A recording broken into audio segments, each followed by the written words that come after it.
So, welcome back again on my YouTube channel Physics by Pradeep Kumar. Now, in this video, we will continue your next topic. After connecting two conductors by a connecting wire, then find out some properties about the conductors which are changed due to connecting of these two conductors. In the previous video, we have also discussed about the common potential, but in this video we will discuss about the charges after redistribution. Okay, so today's topic is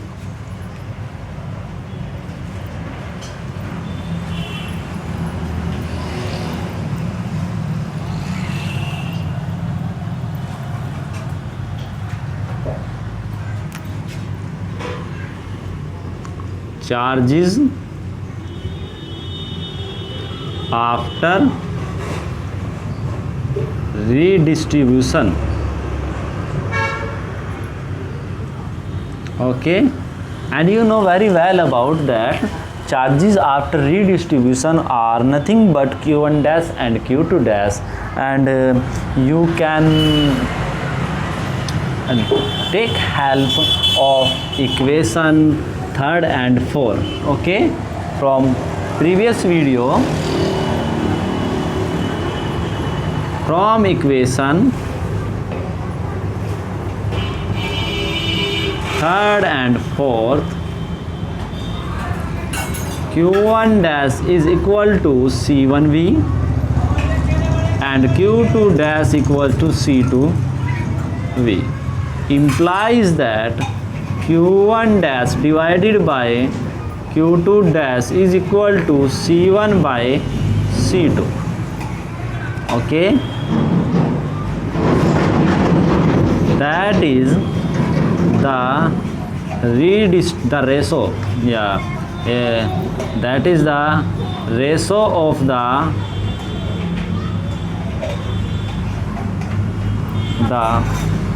electric charges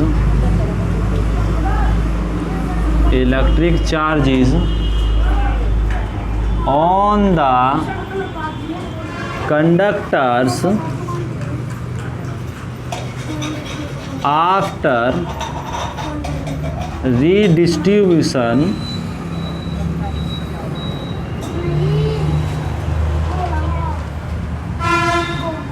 is the ratio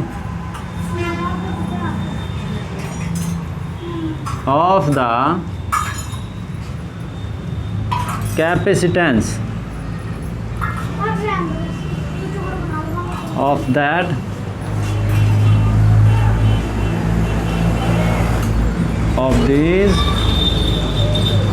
those conductors.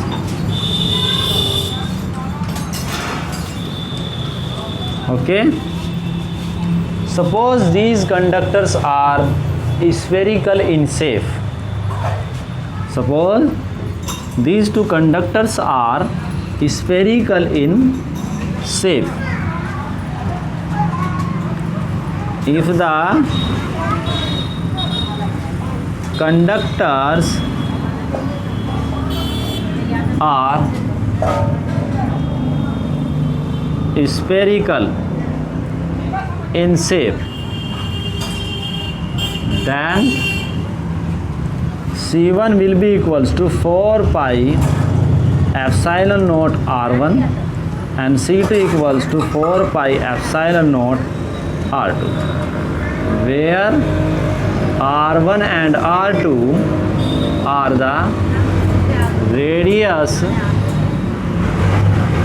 of the spheres. Okay, after that C1 ratio C2 will be equals to R1 by R2, implies that q1 dash divided by q2 dash will be equals to c1 by c2 and r1 by r2. तो जो आपका redistribution है of charges का, वो आपका capacitance पर depend करेगा, या यदि हम ये कह सकते हैं कि यदि आपका कंडक्टर आपका स्फेरिकल है शेप में, तो वो उसकी रेडियस पर डिपेंड करता है इनडायरेक्टली, ठीक है ना। तो जो उनकी रेडियस में आपका रेशो होगा वही रेशो आपका उनके चार्ज रीडिस्ट्रीब्यूशन का होगा, ठीक है ना। तो इस प्रकार हम रीडिस्ट्रीब्यूशन के बारे में थोड़ी सी इंफॉर्मेशन यहाँ पर चार्जेस के लिए कलेक्ट कर लेते हैं। अब हम इससे जो आपका नेक्स्ट पार्ट होगा उसमें नेक्स्ट पार्ट जो आपका यहाँ पर अब नेक्स्ट प्रॉब्लम का है डिस्कस करने के लिए, अब हम यहाँ पर क्या करेंगे, कैलकुलेट करेंगे amount of the electric charge on conductor first and conductor second, कि आपका जो Q1 डैश है वो कितना है और जो Q2 डैश है वो कितना है, उसे हम यहाँ पर कैलकुलेट करने की कोशिश करेंगे, ठीक है ना। तो चलिए अब स्टार्ट करते हैं थोड़ा सा आगे और काम यहाँ पर, कि इसकी वैल्यू क्या होगी आपकी। चलिए यहाँ पर यहाँ तक नोट कर लिया आपने। अब हम अमाउंट निकालेंगे थर्ड पार्ट में। आपके थर्ड पार्ट आपका होगा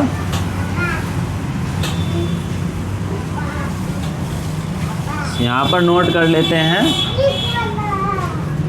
थर्ड पार्ट आपका हो गया amount of electric charge on conductors after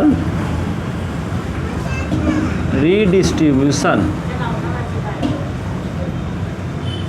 ये कैलकुलेट करने की कोशिश करेंगे। देखिए जो चार्जेस है आपके कंडक्टर्स पर आफ्टर रीडिस्ट्रीब्यूशन, वो आपका क्या है, Q1 डैश और Q2 dash. So from equation third and fourth ये आपको कैलकुलेट करना है, ठीक है ना। चलिए Q1 dash equals to C1 V, and V is the common potential. Now we will write here the value of the common potential, which is nothing but C1 V1 plus C2 V2 and divided by C1 plus C2. Okay, this is Q1 dash. Okay, by the help of this formula we can find out the value of the charges on the conductors after redistribution on first conductor, and the charge on the second conductor after redistribution can be write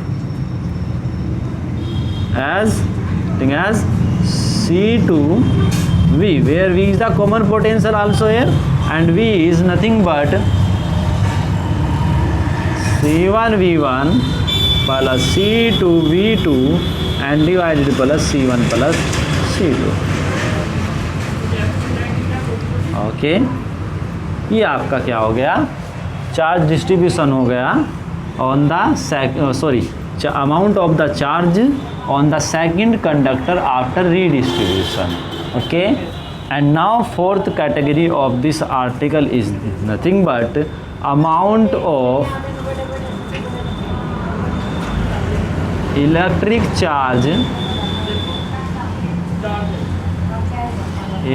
charge transferred from one conductor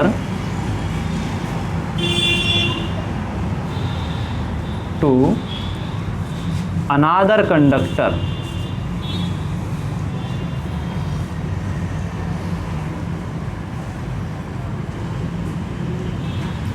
suppose here V1 is greater than V2. If V1 is greater than V2, then the charge will be transferred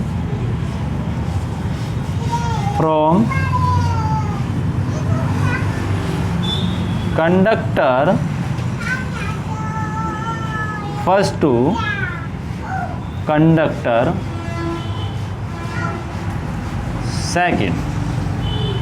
Okay, and the value of the transferred amount, so amount of electric charge transferred from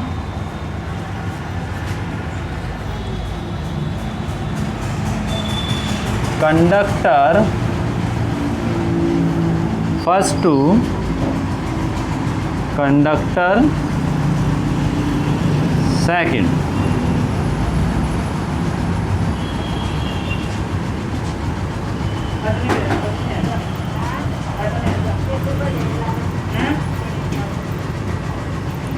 delta Q transfer from one to second equals to, कैसे calculate करेंगे? Suppose कर लीजिए इसके पास initially 10 coulomb charge था और after transfer यहाँ पर 8 coulomb charge हुआ, तो कितना बचा? 2 कूलाम। कैसे पता चला? Q1 minus Q1 dash. तो हम Q1 में से क्या करेंगे? Q डैश को क्या करेंगे? Subtract. Q1 minus Q1 dash. Now put the value of Q1 dash from this relation. Q1 minus C1V and Q1 minus C1V. Okay, C1V is nothing but C1V1 plus C2V2 upon C1 plus C2. Put here the also the value of Q1. C1V1 plus C2V2 upon C1 plus C2. Take common C1 from both terms, then we get, and also take here LCM C1 C2. When you take LCM here, then we will write here C1 plus C2 into V1 and minus C1 V1 plus C2 V2. Okay, and divided by something. Now simplify this expression, then we get C1 by C1 plus C2 multiply by C1 V1 plus C2 V2 minus C1 V1 minus C2 V2. C1 V1 cancel out by C1 V1. We get here, sorry, C2 V1. Okay, and this term is cancel out. C1 divided by C1 plus C2. We can take common from this term is C2, then we get V1 minus V2.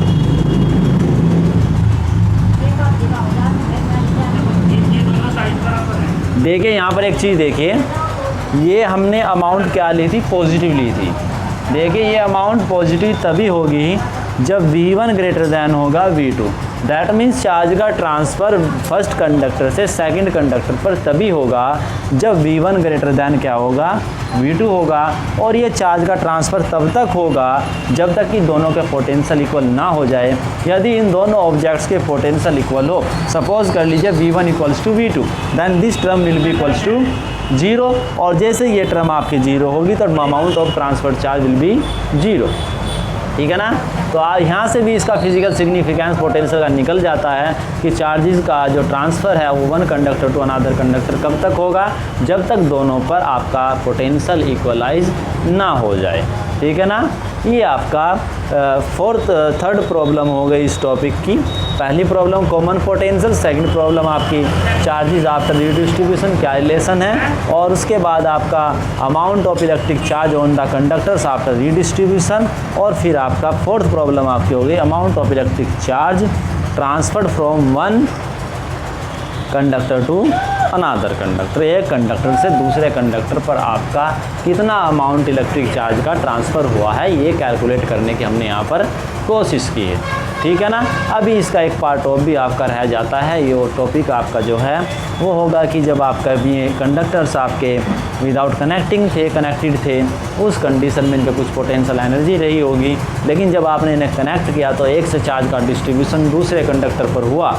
जब एक conductor से दूसरे charge पर conductor का charge का distribution होगा तो उसके लिए सिस्टम को कुछ ना कुछ वर्क करना पड़ेगा। और वर्क सिस्टम को कहाँ से मिला, हमने सब बाहर से कोई वर्क नहीं किया, कोई मशीन नहीं लगाई, तो सिस्टम को ये वर्क कहाँ से मिला, ये वर्क सिस्टम को मिलता है अपनी ही टोटल एनर्जी से। तो हम इसका मतलब ये हुआ कि जो टोटल एनर्जी थी बिफोर कनेक्टिंग, वो आपकी आफ्टर कनेक्टिंग एनर्जी से क्या होनी चाहिए, कम होनी चाहिए, ज़्यादा होनी चाहिए। तो दैट मीन्स पहले वाली एनर्जी बाद वाली एनर्जी से ज़्यादा है। इसका मतलब क्या हुआ कि कहीं ना कहीं कुछ एनर्जी का क्या हुआ होगा, लॉस हुआ होगा। तो अब हमें जो नेक्स्ट प्रॉब्लम है उसे हमें सॉल्व करना है, और वो प्रॉब्लम हमारी क्या है, हमें फाइंड आउट करना है और कि कितनी अमाउंट आपकी एनर्जी की क्या हुई है, लॉस हुई है। तो नेक्स्ट टॉपिक में हम नेक्स्ट वीडियो में एनर्जी लॉस कैलकुलेट करने की कोशिश करेंगे। कंटिन्यू बने रहिए। Okay, thank you for watching this video.